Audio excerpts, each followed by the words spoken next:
Welcome friends. आज हम लोग एक नए चैप्टर के साथ आए हैं। इससे पहले हम लोगों ने थॉरोली एनालिटिकल केमिस्ट्री के अंदर मास स्पेक्ट्रोमेट्री डिटेल के अंदर पढ़ लिया था और अब ये जो सेकंड चैप्टर है हमारा एनएमआर स्पेक्ट्रोस्कोपी यानी कि न्यूक्लियर मैग्नेटिक रेजोनेंस स्पेक्ट्रोस्कोपी, इसको हम लोगों ने डिटेल के अंदर देखना है। तो जितनी भी मॉडर्न स्पेक्ट्रोस्कोपिक टेक्निक्स हैं उनके अंदर इसका शुमार होता है। वो केमिस्ट्री के एनालिसिस हो सकते हैं, वो होलोस्कोपिक एनालिसिस हो सकते हैं और भी जितने भी हमारे पास क्वालिटेटिव एनालिसिस हैं उनके अंदर न्यूक्लियर मैग्नेटिक रेजोनेंस स्पेक्ट्रोस्कोपी एक इम्पॉर्टेंट रोल रखती है। तो हम लोग इस चैप्टर के अंदर एनालिटिकल केमिस्ट्री के हिसाब से जो लाजमी चीज़ें हैं सिर्फ वही पढ़ेंगे। ऑर्गेनिक पॉइंट ऑफ व्यू से कम फोकस रखेंगे। ऑर्गेनिक केमिस्ट्री में तो ये पूरी एक किताब है जिसके अंदर हम लोग हर एक चीज़ डिटेल के अंदर पढ़ते हैं। यहाँ पे हम लोग सिर्फ उतना ही कवर करेंगे जितना हमें चाहिए। तो हम लोग चालू करते हैं इसके न्यूक्लियर मैग्नेटिक रेजोनेंस स्पेक्ट्रोस्कोपी की कुछ बातें। सबसे पहला पॉइंट है nuclear magnetic resonance spectroscopy is a powerful analytical technique use to determine the structure. इससे हमें स्ट्रक्चर पता चलता है। प्योरिटी यानी कि परसेंटेज प्योरिटी, ये जो गिवन सैंपल है उसके अंदर कौन सी चीज़ कितनी है या कौन कौन सी चीज़ मौजूद है। And molecular environment, molecular environment से क्या मुराद है? मॉलिक्यूल का स्ट्रक्चर ही मुराद है उससे, ऑफ अ केमिकल कंपाउंड। तो ये जो हमारे पास एनएमआर स्पेक्ट्रोस्कोपी है ये जनरली फोकस करती है स्ट्रक्चर्स के ऊपर। स्ट्रक्चर एलुसिडेशन, स्ट्रक्चर एलुसिडेशन का मतलब क्या होता है? किसी चीज़ का स्ट्रक्चर दरियाफ्त करना या देखना कि इस चीज़ का स्ट्रक्चर क्या है, मॉलिक्यूलर स्ट्रक्चर। जैसा कि लैब के अंदर आपको रिएक्शन करवाते हैं और लैब के अंदर आपको प्रोडक्ट हासिल हो जाएगी। अब वो जो प्रोडक्ट हासिल हुई है उसका स्ट्रक्चर क्या है, उसका फार्मूला, उसका स्ट्रक्चर, कहाँ पे कौन सा बॉन्ड है, कहाँ पे कितने कौन से प्रोटॉन्स हैं, ये सब पता चलता है इस स्पेक्ट्रोस्कोपी से। मैंने पहले भी आपको कई दफ़ा बताया है कि किसी भी मॉलिक्यूल का स्ट्रक्चर फाइंड करने के लिए कई स्पेक्ट्रोस्कोपिक टेक्निक्स इस्तेमाल की जाती हैं जिनमें एनएमआर स्पेक्ट्रोस्कोपी भी एक है। आप उसका यूवी विजिबल एनालिसिस करेंगे, आईआर एनालिसिस करेंगे, फंक्शन ग्रुप का पता चल जाएगा। मास स्पेक्ट्रोमेट्री का करेंगे, आपको बॉन्ड्स का पता चल जाएगा और बॉन्ड स्ट्रेंथ का पता चल जाता है उससे। एक्सरे स्पेक्ट्रोस्कोपी करेंगे, इससे बॉन्ड लेंथ का डाटा आ जाएगा। इसी तरीके से हमारे पास क्रोमेटोग्राफी की भी कुछ एडवांस टेक्निक हैं जिससे स्ट्रक्चर का पता चल जाता है। तो जब ये सारे एनालिसिस एक प्रोडक्ट के बारे में किए जाते हैं तो हम लोग तब जाके सही से अंदाज़ा लगा पाते हैं कि जो गिवन प्रोडक्ट है या सैंपल है उसका स्ट्रक्चर क्या है। स्पेक्ट्रोस्कोपी की इसकी बेसिस क्या है? It is based on the interaction of certain atomic nuclei. इसमें अटोमिक न्यूक्लियाई जो होंगे वो इंटरेक्शन बनाएंगे with an external magnetic field. जो बाहर से हमने मैग्नेटिक फील्ड लगाया होगा उसके साथ इंटरेक्शन करेंगे और रेडियो फ्रिक्वेंसी का इस्तेमाल करेंगे, ठीक है, एंड रेडियो फ्रिक्वेंसी रेडिएशन। आप ऐसे समझ सकते हैं कि हमारे पास गिवन न्यूक्लियाई होंगे, जो न्यूक्लियाई होंगे उन पे एक्सटर्नल मैग्नेटिक फील्ड लगाई जाएगी। जब एक्सटर्नल मैग्नेटिक फील्ड लगाई जाएगी तो उन दोनों का इंटरेक्शन होगा आपस में। वो जो न्यूक्लियाई होंगे वो अपने आप को एक्सटर्नल मैग्नेटिक फील्ड के साथ अलाइन कर सकते हैं, ठीक है, या डिसअलाइन भी कर सकते हैं इस तरीके से। तो हमने रेडियो फ्रिक्वेंसी इनके ऊपर डालनी होती है। जब रेडियो फ्रिक्वेंसी या रेडियो वेव्स डालेंगे तो इनमें स्पिनिंग होगा और फ्लिपिंग होगा, तब हमें उनका कुछ ना कुछ आइडिया पता चल जाएगा। तो इसको हम लोग डिटेल में देखेंगे, इसका जो प्रिंसिपल है उसको। लेकिन अभी के लिए याद रखना है एटॉमिक न्यूक्लियाई, उसके ऊपर मैग्नेटिक फील्ड लगाएंगे, मैग्नेटिक फील्ड लगा के वो आपस में इंटरेक्शन बनाएंगे और रेडियो फ्रिक्वेंसी रेडिएशन ऊपर से फॉल करेंगे। तो मेन चीज़ क्या है इसमें? रेडियो फ्रिक्वेंसी यूज़ की जाती है। न्यूक्लियाई सच एज प्रोटॉन यानी कि H1 and C13 possesses a property called as nuclear spin। इनके पास अपना एक न्यूक्लियर स्पिन होता है। इसको आगे देखेंगे डिटेल में, लेकिन अभी के लिए मैं आपको यहाँ पे थोड़ा सा समझा दूँ। अब कोई एक एटम है, हम इसको ऐसे रिप्रेजेंट करते हैं कि हमारे पास ये एक ऑर्बिट है, ठीक है, और बिल्कुल सेंटर में न्यूक्लियस है। अब इलेक्ट्रॉन जो है ये इस तरीके से घूम रहा है, तो इसके जो ये जो घूमने वाली मोशन है इसको बोला जाता है ये ऑर्बिट कर रहा है या रिवॉल्व कर रहा है, यानी कि electron revolve around the nucleus. और साथ साथ में ये जो इलेक्ट्रॉन है ये अपने एक्सिस के गिर्द भी स्पिन कर रहा होता है, ठीक है, ये ऐसे, मतलब ये खुद भी घूमेगा और साथ साथ ये पाथ भी फॉलो करेगा, ऑर्बिट भी करेगा और साथ में ये स्पिन भी करेगा। जैसे अगर आपने निज़ाम शमसी देखा हो उसकी पिक्चर, तो जो हमारी अर्थ है ये अपने एक्सिस के गिर्द भी रोटेट कर रही है और सन के गिर्द भी रिवॉल्व कर रही है। तो जो रोटेट कर रही है ये स्पिनिंग मोशन है इसकी, और सूरज के गिर्द चक्कर लगा रही है वो ऑर्बिटिंग कर रही है या रिवॉल्व कर रही है, ठीक है।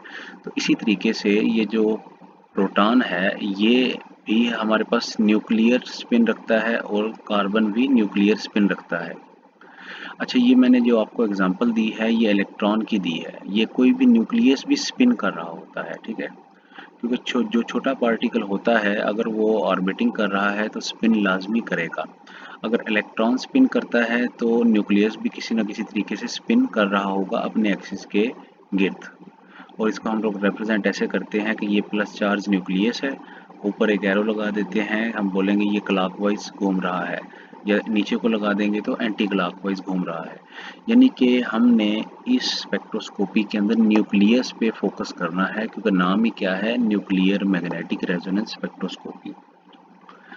When these nuclei are placed in a strong magnetic field, जब हम लोग इन न्यूक्लियाइज को, प्रोटॉन्स को या कार्बन 13 को रखते हैं किसी एक स्ट्रॉन्ग मैग्नेटिक फील्ड के अंदर, दे अलाइन आइदर विद, या तो वो अपने आप को उस मैग्नेटिक फील्ड के साथ अलाइन कर लेंगे और अगेंस्ट द मैग्नेटिक फील्ड, या वो मैग्नेटिक फील्ड को अपने उसके अगेंस्ट कर लेते हैं।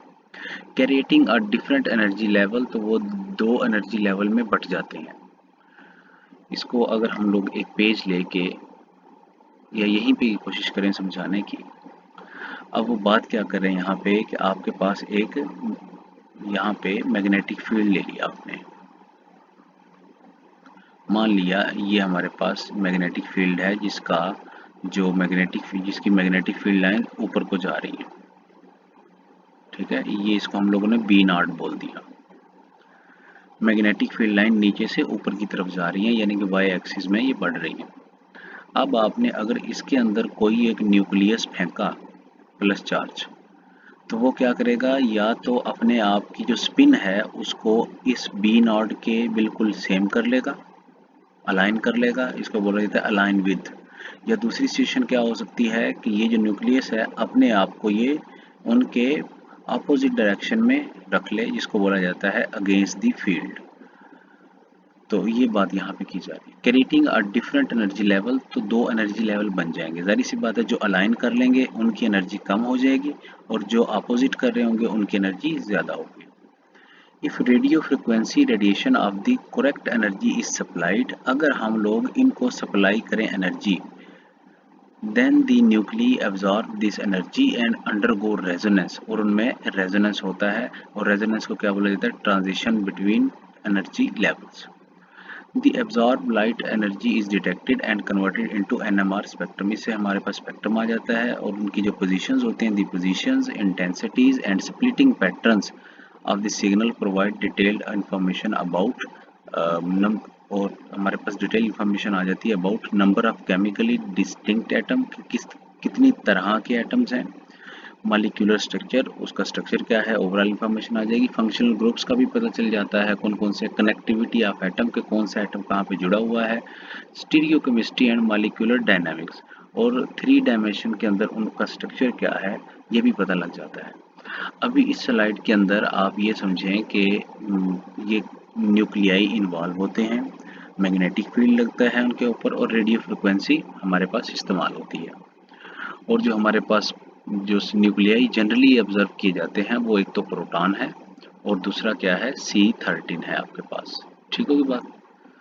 और ये जो इन्फॉर्मेशन है इसको हम लोग जब प्रिंसिपल पढ़ेंगे उसके अंदर दोबारा देखेंगे कि ये स्टेट्स कैसे बनती हैं, कैसे फ्लिपिंग होती है और कैसे ये काम होता है, ठीक है। नेक्स्ट स्लाइड देखते हैं हम लोग, प्रिंसिपल ऑफ NMR स्पेक्ट्रोस्कोपी।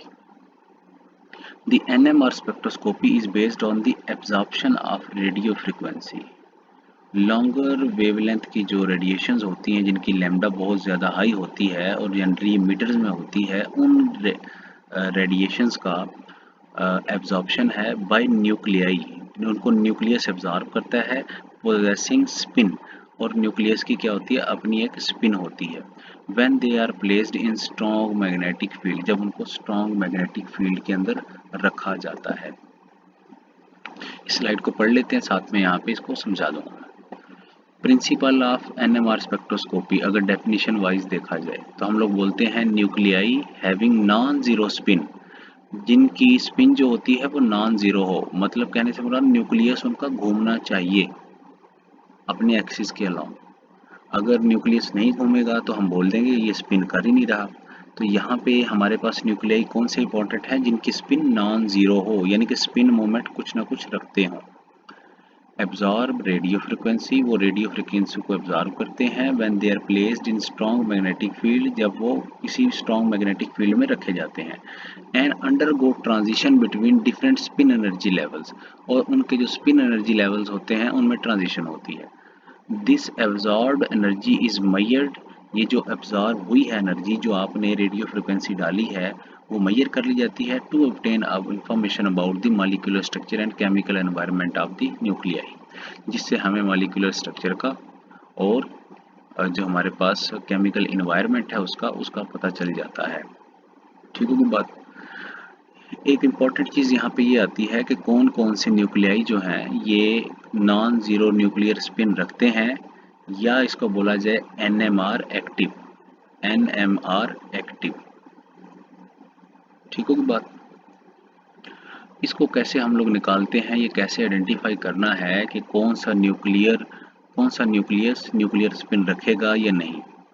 तो हम लोग प्रोटॉन की बात करते हैं 1H1, तो इसमें प्रोटॉन देखे जाएं तो 1 है, न्यूट्रॉन देखे जाएं तो 0 है। न्यूक्लियस की बात कर रहे हैं आप लोग, इलेक्ट्रॉन को छोड़ा है हम लोग।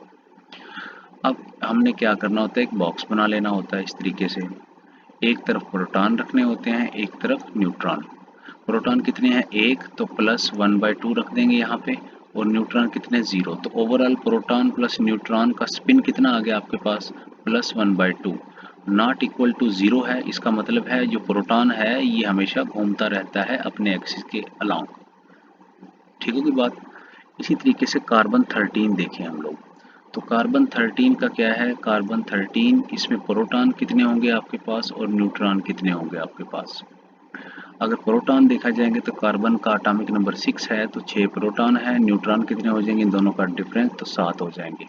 अब हमने क्या करना है, इस तरीके से बॉक्स बना लेने होते हैं। तो हम लोगों ने बॉक्स एक तरफ प्रोटॉन और दूसरी तरफ न्यूट्रॉन। एक प्रोटॉन का स्पिन कितना होता है, प्लस 1/2। एक न्यूट्रॉन का स्पिन कितना होता है, प्लस 1/2। तो हमने प्रोटॉन कितने हैं आपके पास, 6 हैं। तो हम लोग इस तरीके से देखेंगे 1 2 3 4 5 6। ठीक है। न्यूट्रॉन देख लेंगे 7 हैं, तो एक, बल्कि हम लोग ऐसे करेंगे कि न्यूट्रॉन को हम लोग एक अपोजिट में रखते चले जाएंगे। ठीक है ना, पहले एक ऊपर एक नीचे, plus 1/2 minus 1/2 plus 1/2 minus 1/2 plus 1/2 minus 1/2। ठीक होगी बात। न्यूट्रॉन का देखेंगे plus 1/2 minus 1/2 plus 1/2 minus 1/2 plus 1/2 minus 1/2, और ये मेरे पास बॉक्स छोटा पड़ रहा है, ये बाहर ड्रा कर रहा हूँ, प्लस 1/2। तो अब देखें इनका कैंसिल हो गया आपस में, ये भी कैंसिल हो गए, दो पेयर बन के कैंसिल, ये भी cancel, clockwise anti clockwise, clockwise anti clockwise सब कैंसिल हो गए। आखिर में बचा हमारे पास एक ऊपर अपवर्ड, यानी कि इसकी स्पिन भी क्या आ गई, प्लस 1/2। इसका मतलब ये भी अपने एक्सिस के गिर्द घूमेगा। इस तरीके से फ्लोरीन भी अपने एक्सिस के गिर्द घूमता है और फास्फोरस भी अपने एक्सिस के गिर्द घूमेगा। और ये याद रहे, ये नॉर्मल वाले वो नहीं है जो पीरियोडिक टेबल में पढ़े, ये आइसोटोप्स हैं उनके। अगर देखना हो कि क्या भाई हमारे पास कार्बन 12 घूमेगा अपने एक्सिस के गिर्द, क्या इसकी कोई न्यूक्लियर स्पिन है, तो इसमें प्रोटॉन कितने हैं, प्रोटॉन 6 हैं, न्यूट्रॉन कितने हैं, 6। ठीक होगी बात। तो हम लोग ऐसे लिखेंगे कि प्रोटॉन 6 हैं, एक अपवर्ड एक डाउनवर्ड, एक अपवर्ड एक डाउनवर्ड, एक अपवर्ड एक डाउनवर्ड, सबकी कैंसिल होगी, प्रोटॉन की वजह से 0। न्यूट्रॉन एक upward downward, upward downward, upward downward, तो सब कैंसिल हो गए, 0। इसका मतलब है कि कार्बन 12 NMR इनएक्टिव है। NMR इनएक्टिव से क्या मुराद है कि ये NMR सिग्नल नहीं देगा, क्योंकि इसका न्यूक्लियस क्या है, घूम ही नहीं रहा, या न्यूक्लियर स्पिन मोमेंट क्या है, 0 है इसका। तो अगर आपने देखना हो कि कोई न्यूक्लियाई स्पिन मोमेंट रखता है या नहीं रखता, इस तरीके से आप देख सकते हैं, ठीक है। और NMR के अंदर कौन सी चीज़ें एक्टिव हैं, जो स्पिन मोमेंट रखती हैं, जिनका न्यूक्लियस घूमता है। और यहाँ पे देखें, ये हम लोग अंदाज़ा लगा सकते हैं कि ऐसी चीज़ें या ऐसे एलिमेंट्स जिनका एटॉमिक नंबर और atomic mass, atomic number and atomic mass जो है वो इवन आ जाए, दोनों इवन आ जाए, तो ये क्या होगा, NMR इनएक्टिव होगा हमेशा। ये पास्ट पेपर का क्वेश्चन भी है, ठीक है। तो आपका काम क्या है, अगर इस तरीके से नहीं समझ आ रहा तो जैसे मैंने समझाया, अपवर्ड डाउनवर्ड करके निकाल सकते हैं आप इसको, ठीक है।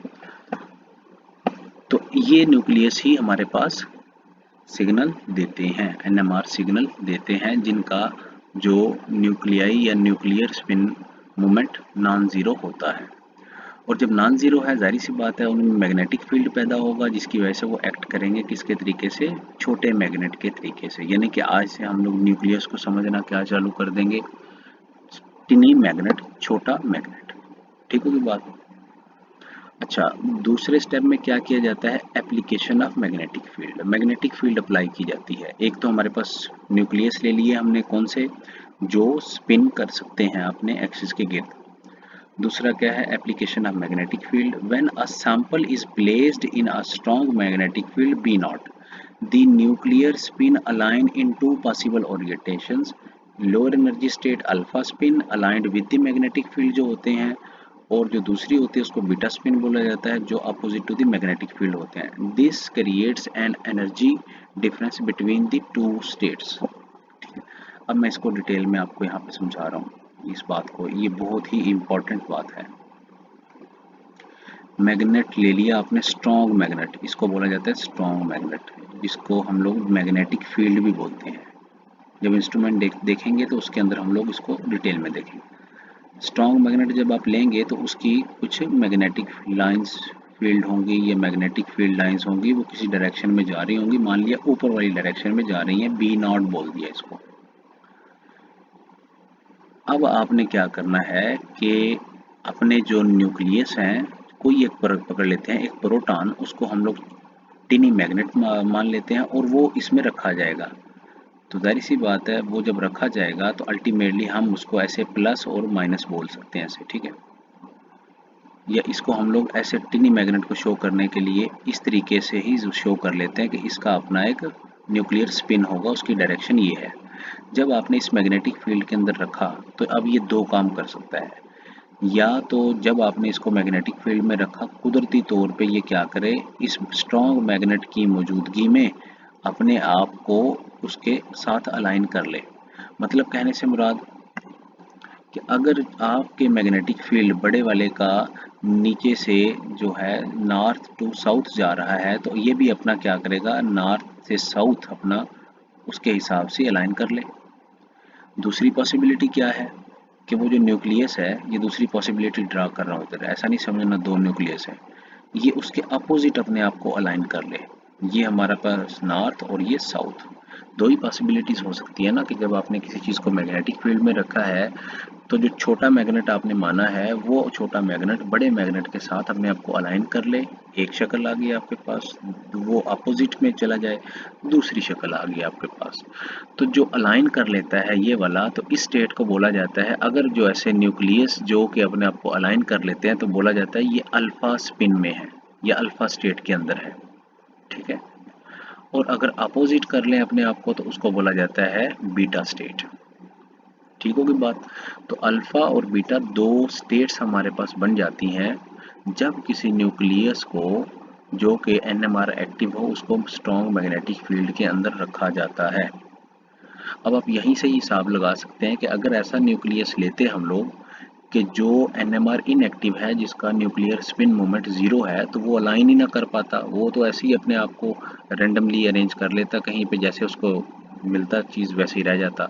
लेकिन अब स्ट्रॉन्ग मैग्नेटिक फील्ड में अगर टिनी मैग्नेट रखा जाएगा या तो वो उसके साथ चलेगा या उसकी अपोजिट डायरेक्शन के अंदर अलाइन कर लेगा। तो अब इन दोनों में से देखा जाए एनर्जी किसकी कम है, तो हम बोलेंगे energy of alpha is less than beta. क्यों? क्योंकि जब अलाइन होगी मैग्नेटिक फील्ड लाइंस तो वो ओवरलैप करेंगी, एनर्जी कम होगी। ठीक है।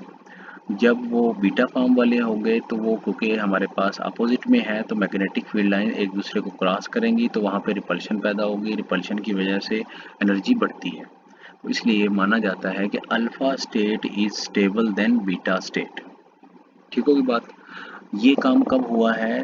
जब कि हम लोगों ने मैग्नेटिक फील्ड लगाया है। This creates an energy difference between two states. ये जो हमारे पास मैग्नेटिक फील्ड होता है ये दो स्टेट्स के बीच में एनर्जी डिफरेंस क्रिएट कर देता है। इसको कई कई बुक्स में ना ऐसे लिखा जाता है कि एक न्यूक्लियस था आपके पास, वो अपनी दो स्टेट्स के अंदर चला गया है। इसको हम लोगों ने बीटा बोल दिया और इसको क्या बोल दिया? अल्फा बोल दिया। और ये जो एनर्जी डिफरेंस क्रिएट हुआ है जिसको डेल्टा ई बोला है हम लोगों ने, यही आपके पास क्या कहलाएगा? आपके पास ये एनर्जी स्टेट्स का स्प्लिटिंग कहलाएगा। और इसी को ही हम लोग यहाँ पे रिप्रेजेंट कर सकते हैं एच न्यू से। ठीक है। और ये किसकी मौजूदगी में हुआ है? यानी कि ये जो काम यहाँ से यहाँ तक हुआ है, अल्फा बीटा स्टेट्स बनी है, ये बी नॉट की मौजूदगी में हुआ है। अब कितना ये डिफरेंस बनेगा ये डिपेंड करता है न्यूक्लियाई पे। ठीक है ना। वो अलाइन करेंगे या डिसअलाइन करेंगे या प्रॉपरली अलाइन करेंगे या इम्प्रॉपरली अलाइन करेंगे। तो ये स्टेट आपको समझ आ गई होगी। ये जो मैंने ड्रा की है this is too much important. अब तीसरा स्टेप क्या है? Absorption of radio frequency. ये दो चीज़ें तो आपने कर लिया काम, न्यूक्लियस ले लिए अपने और मैग्नेटिक फील्ड लगा लिया। अब रेडियो फ्रिक्वेंसी फॉल करनी होती है हमने। When radio frequency radiation of the correct frequency is applied, जब हम लोग रेडियो फ्रिक्वेंसी के ऊपर फॉल करते हैं, the nuclei of the lower energy state absorb energy and move to the higher energy state. ये जो अल्फा वाले हैं ये आपके पास क्या होते हैं? अल्टीमेटली ये अपने आप को हम लोगों ने इनको क्या करना था? फ्लिप करना होता है जनरली।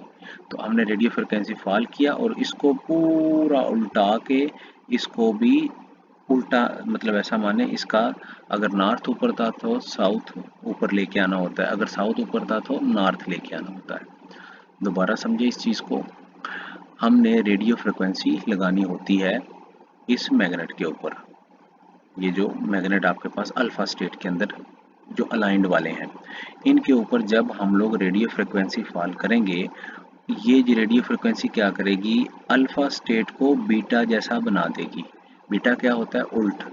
यानी कि ये इसको फ्लिप करवा देगी तो नई स्टेट क्या बन जाएगी? ये उल्टा हो जाएगा। यानी कि अब इसका साउथ नीचे आ गया, नॉर्थ ऊपर हो गया। तो ये जो आपके पास फ्लिप हुआ है इसी को बोला जाता है स्पिन फ्लिपिंग। क्या बोला जाता है? स्पिन फ्लिपिंग या रेजोनेंस। ठीक है, इसको रेजोनेंस भी बोला जाता है।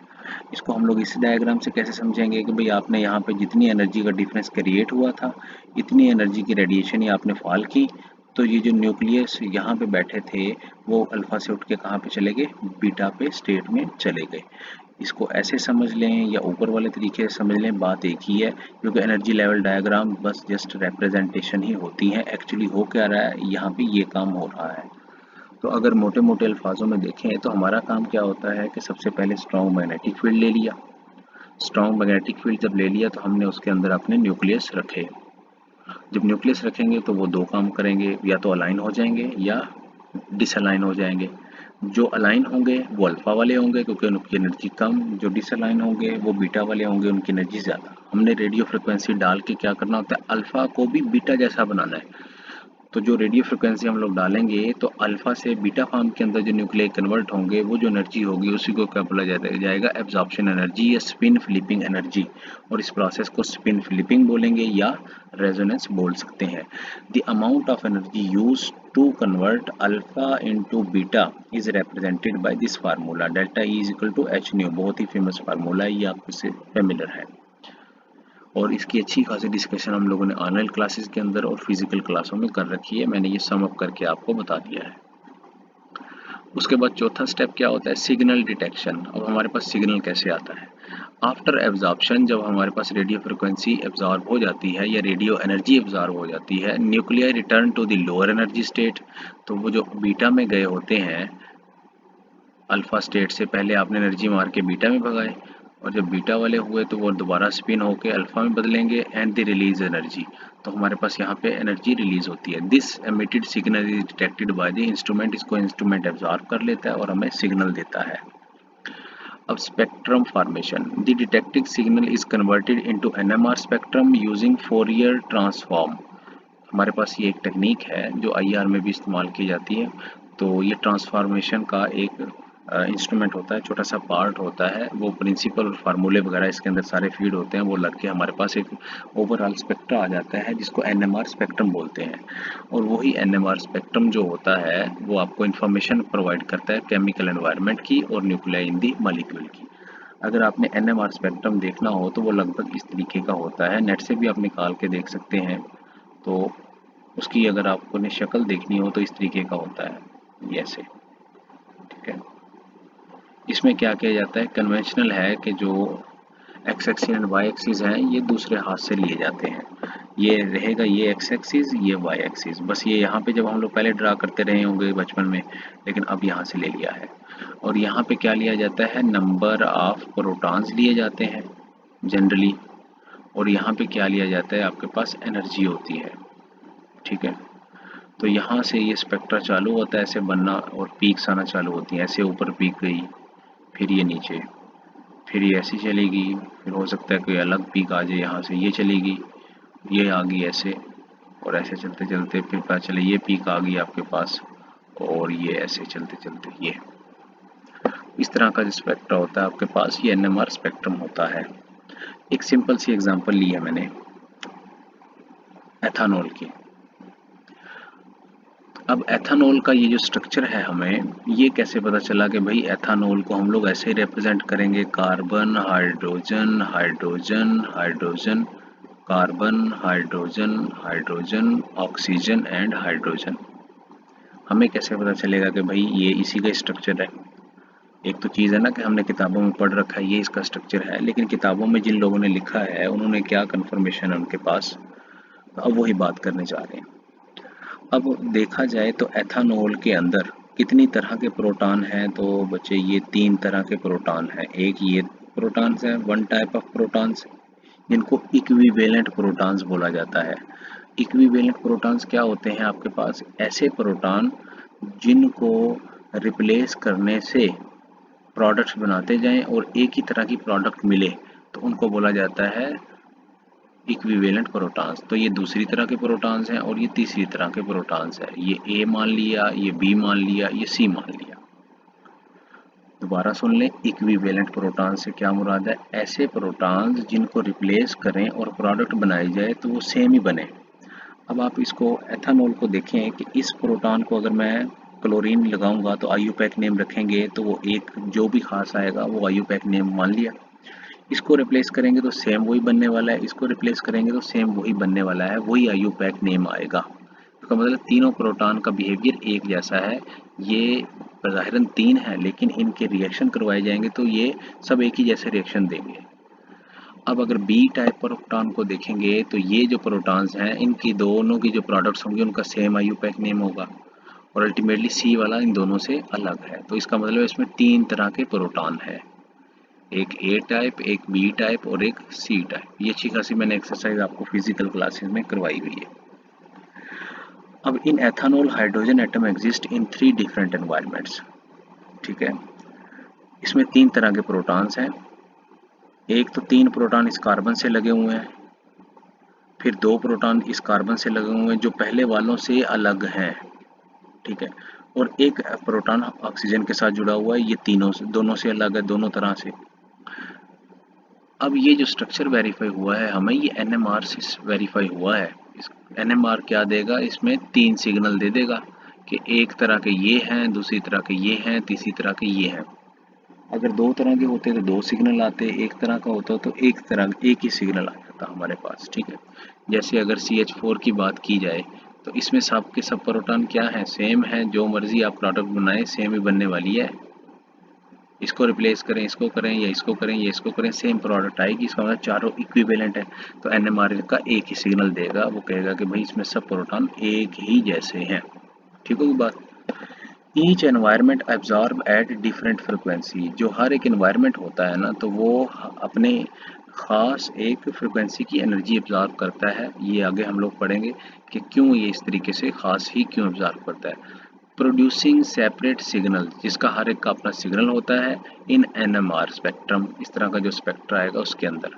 From this signals the structure of ethanol can be determine. हम एथेनॉल का स्ट्रक्चर डिटरमन कर सकते हैं। ठीक होगी बात।